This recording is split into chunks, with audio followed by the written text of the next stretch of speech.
us something. He said, we are going to the land of no return. Then the senior pastor came around. After dishing us some slaps, he called the GO. The GO said it on speaker that we should be demoralized and we should be handed over to the DSS. Then the DSS came in numbers of 2 hillocks and 6 bikes. They took us down to the DSS facility. They stripped us naked, removing our trousers and collecting most of our belongings. They took us to a dungeon called the cell, where we literally sleep on the floor. There was a pit toilet in this facility, a pit toilet where close to where we sleep. There was no demarcation from the toilet and where we sleep. It's just an open space. You can even, as you are eating, somebody be defecating and you'll be looking at the person. That is almost disgusting. So we've been there for the next day. They called us, they tortured us, asking us who gave us the shirt. And I was like, I printed this shirt myself. I printed 6, and I'm the one that gave it to them. And we are wearing this as our prayer point to express our grievances over the hardship of the government, because the Boko Haram are terrorizing us, insecurity, unknown government, and other forms of high manner of insecurity and injustice that we are having in the country. On getting to the DSS for 7 days, we refused eating. Never wanted to eat, so we wanted to see our lawyers. For good 7 days, we were under torture, at least 3 times in a day or twice in a day. They tried to come and emotionally torture us. Then twice in a week, they beat us up. 2 to 3 times in a week, they beat us up, forcing us to accept that we came to the church to terrorize the church. We were like, we are on our way going back home. Nothing they didn't do to us.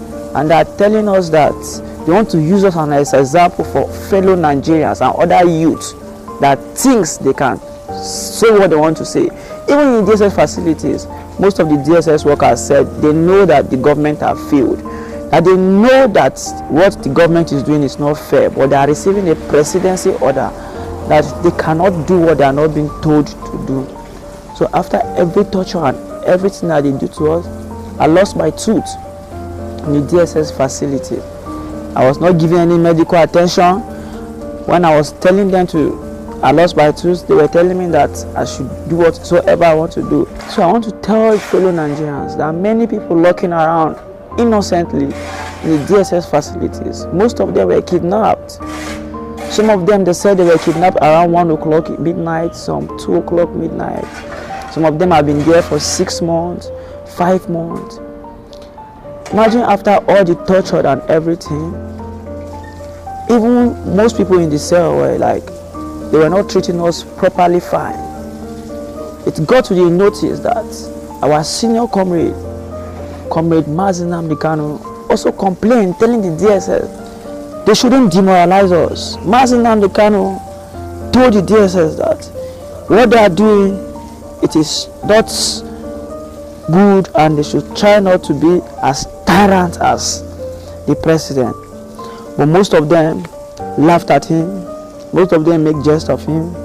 They have to transfer us from there because they felt we were talking to him and we were giving a high spirit there. So they moved us from that new Echo to old Echo and put us in the midst of Boko Haram. You can imagine the kind of soup they give us in DSS facility. A black soup that smells like an engine oil. It has a black dots inside. Their okra soup is more or less that you can count the okra inside. It's enough water. They don't cook with salt, they don't cook with pepper, and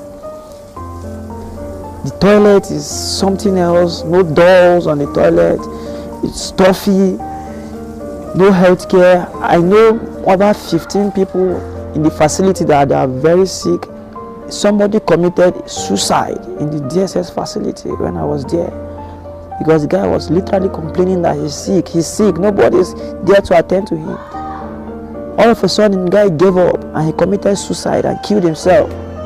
One of the comrades in my cell, they wanted to cut off his hand just because of a minor injury, just because we stood up in the cell again to protest, to fight against it, that it will happen. They treated him and made him okay. I'm talking to my fellow Nigerians. Even when we're in there, we're telling everybody and we're letting them to understand that Buhari must go. It's not all about Buhari should go. It's all about bringing a total end to insecurity. It's all about pushing all those old cargoes. Let us come as youths. Let's gang up.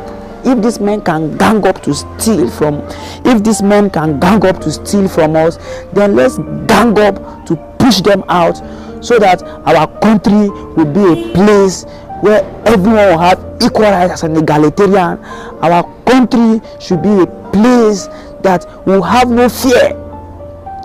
That's why we need as much youth as possible to understand that Buhari must go. Nobody is hating on Buhari. Nobody have any grudge against Buhari. But because Buhari has failed to do what he's supposed to do, and he has chosen himself to be a tyrant, and he has chosen himself to be an oppressor in the society, that is why people like us will soon rise up